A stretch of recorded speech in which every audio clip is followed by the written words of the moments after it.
Buenas a todos, chicos, espero que os encontréis todos muy bien. Voy a continuar con el tema del teorema de Pitágoras. En la clase de hoy vamos a explicar la clasificación de triángulos. Bien, de lo que se trata es de lo siguiente: si nosotros conocemos los valores de los lados de un triángulo, entonces podremos determinar si el triángulo es rectángulo o no lo es, sin más que comparar el cuadrado del lado más grande con la suma de los cuadrados de los lados más pequeños. Bueno, hay tres posibilidades que vamos a ir explicando poco a poco. La primera posibilidad es cuando el cuadrado del lado más grande, que nosotros hemos llamado A, coincide exactamente con el valor de la suma de los cuadrados de los lados más pequeños. Es decir, en este caso se cumple el teorema de Pitágoras y lo que tenemos es un triángulo rectángulo, donde los lados B y C son los catetos del triángulo, forman un ángulo, como estoy diciendo, recto de 90 grados, y el lado que une los dos catetos es lo que nosotros llamamos la hipotenusa del triángulo, es decir, el lado A. Bueno, pues este primer caso sería el teorema de Pitágoras y el triángulo sería rectángulo. Pero es que hay dos casos más. El segundo caso es cuando el cuadrado del lado más grande es mayor que la suma de los cuadrados de los lados más pequeños. Cuando pase esto, lo que tendremos será un triángulo obtusángulo. ¿Por qué obtusángulo? Bueno, pues porque los lados más pequeños, que tenemos aquí pintados, este por ejemplo es el lado B y este es el lado C, forman, como veis, un ángulo mayor de 90 grados, es decir, un ángulo obtuso, y por lo tanto el triángulo resultante será obtusángulo. El último caso posible es cuando el cuadrado del lado grande, que nosotros, como digo, hemos llamado A, resulta ser más pequeño que la suma de los cuadrados de los otros dos lados. En este caso, los lados B y C, es decir, los lados más pequeños del triángulo, forman un ángulo agudo, es decir, menor de 90 grados, y por lo tanto el triángulo resultante sería un triángulo acutángulo. ¿De acuerdo? Entonces tenemos estas tres posibilidades. Bien, esto es lo que nos dice la teoría, pero como ya sabemos, la teoría es algo fría y siempre se entiende mejor cuando vemos un ejemplo concreto. Para eso hemos escrito este ejemplo. El ejemplo nos dice: clasifica este triángulo, y nos dan los tres valores de los lados del triángulo. Bueno, entonces lo que tenemos que hacer es determinar en qué caso de los tres posibles estamos. Y para eso lo que debemos hacer, en primer lugar, es identificar cada uno de esos lados.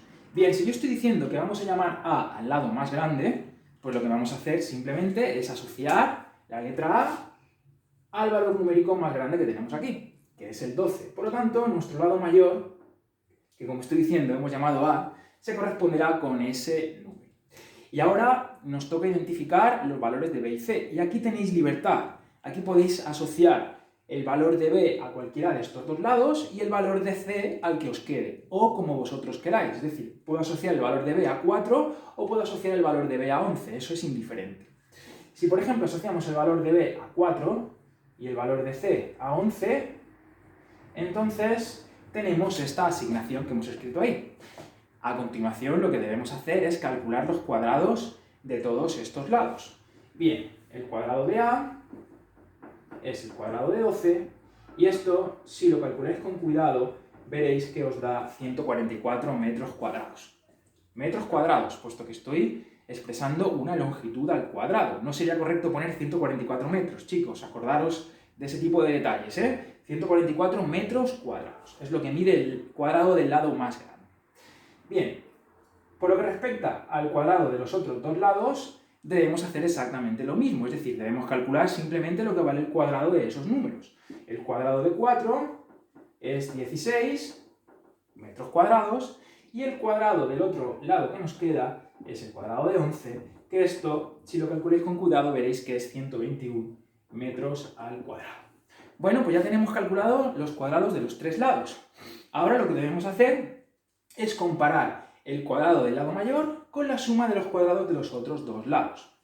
Bueno, yo estoy diciendo que el cuadrado de A, que nos lo acabamos de calcular, da 144 metros cuadrados. Y la suma de los cuadrados de los otros dos lados, b cuadrado más c cuadrado, nos da lo siguiente: 16 más el valor de c cuadrado, que lo tenemos aquí, que es 121.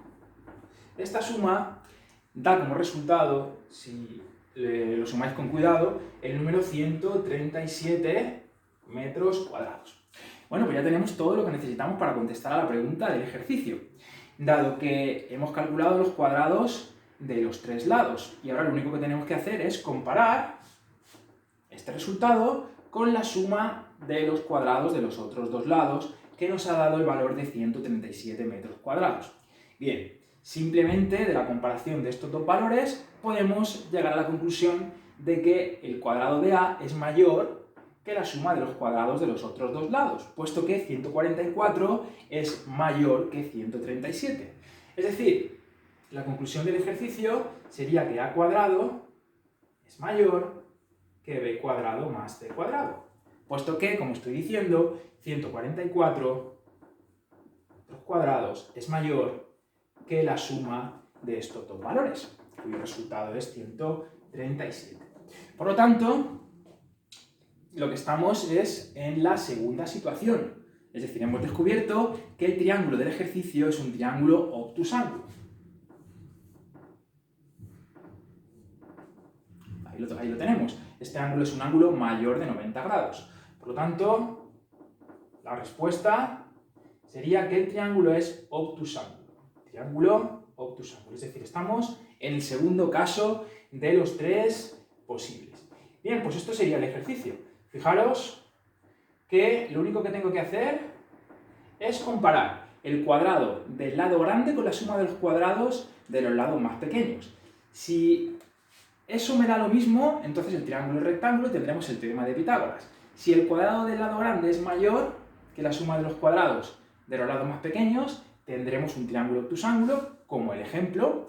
Y si resulta que el cuadrado del lado grande es más pequeño que la suma de los cuadrados de los otros lados, lo que tendremos será el tercer caso posible, que es el triángulo acutángulo. ¿De acuerdo, chicos? Bueno, pues esto ha sido todo. Espero que os haya sido de utilidad el ejercicio y que lo hayáis entendido. Seguiré subiendo más vídeos del teorema de Pitágoras en los próximos días. Muchas gracias. Cuidaros.